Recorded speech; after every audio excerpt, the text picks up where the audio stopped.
ইসরায়েলে বন্দি জীবন থেকে মুক্তি পাওয়া গাজার খান ইউনিস শহরের কয়েকজন ফিলিস্তিনির সঙ্গে কথা বলেছে আল জাজিরা। আবদুল্লাহ আবু রাফি তাদের একজন। নিজের মুক্তির অনুভূতিকে তিনি বর্ণনা করেছেন এক কথায় এভাবে, অসাধারণ। আবু রাফি বলেন, আমরা ছিলাম এক কসাইখানায়, কারাগারে নয়। দুর্ভাগ্যজনকভাবে ওই কসাইখানার নাম ছিল ওফের কারাগার। অনেক তরুণ এখানে সেখানে আছেন। ইসরায়েলের কারাগারগুলোর অবস্থা খুবই ভয়াবহ। সেখানে কোনো তোষক নেই, সবসময় তোষকগুলো নিয়ে যায়। খাবারের অবস্থা খুবই খারাপ, সবকিছু সেখানে কঠিন। আরেক মুক্তিপ্রাপ্ত ইয়াসিন আবু আমরা ইসরায়েলের কারাগারের অবস্থা বর্ণনা করেছেন খুব খুব খারাপ বলে। তিনি বলেন, খাবার, নির্যাতন, প্রহার সব দিক থেকেই অবস্থা ভয়ানক। সেখানে খাবার বা পানি কিছুই ছিল না। আমি টানা 4 দিন কিছুই খাইনি।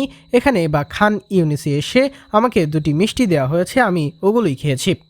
অন্য ফিলিস্তিনি বন্দীদের সঙ্গে গতকাল সোমবার মুক্তি পান সাইদ সুবাইর বলেন, নিজের অনুভূতিকে তিনি ভাষায় প্রকাশ করতে পারছেন না।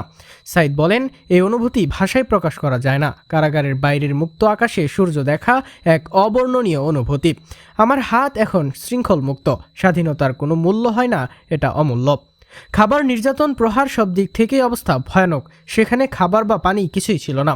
আমি টানা 4 দিন কিছুই খাইনি। এখানে এসে আমাকে 2টি মিষ্টি দেওয়া হয়েছে, আমি এগুলোই খেয়েছি। ইয়াসিন আবু আমরা, মুক্তিপ্রাপ্ত ফিলিস্তিনি।